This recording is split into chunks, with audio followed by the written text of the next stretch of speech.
I'm really excited about this opera because I think it's one of Handel's absolute best. It's one of the greatest Baroque pieces, and we've managed to put together a really brilliant team. Acis and Galatea is one of my favourite pieces, and it's one of Handel's greatest pieces and one of the pieces that was most popular in Dublin at the time. When we thought about sort of how we would make a world for this production of Acis and Galatea, I thought of rural Ireland.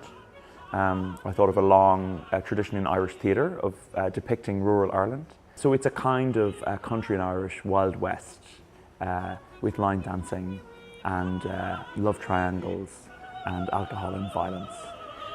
Galatea, she is traditionally in the original Greek tale a nymph, so I often associate that sort of word with a lot of floatiness and a lot of water, but Galatea is very, very feisty, very strong-willed, not afraid to stand up even to guys, even with this hint of violence in the air. Acis is quite a young, naive guy. He is in love with his childhood sweetheart.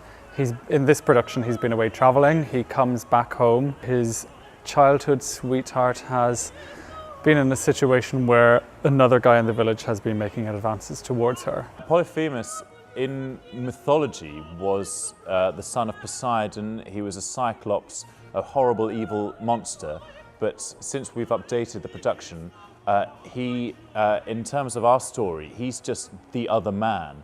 He is the guy that Galatea doesn't love, so he becomes this monster, this character that just won't leave her alone. Damon is, I suppose, the voice of reason in this piece. He really is the mediator between a lot of people who have very high emotions, and I think his goal ultimately is just to make sure that everyone in his community is happy and safe. We're going to use the Irish Baroque Orchestra who use instruments from the time. We're also going to try and use some vocal techniques from the time and feed that into a very modern production. So it's a modern take on some old music.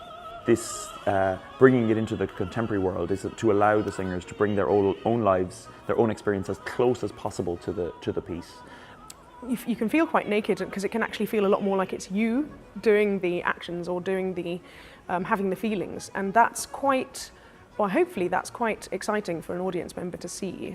I think people can expect a very relatable story about love and loss and sorrow.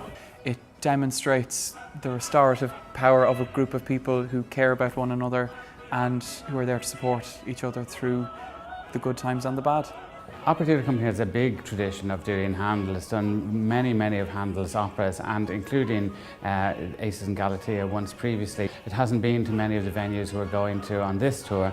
I think audiences will react really strongly to it. There's an energy about it. The very beginning, the overture is so full of energy. And then you get into these beautiful lyric arias and ensembles, choruses. So there's an awful lot to enjoy in it. And really, I wanted to share that with as wide an audience as we can.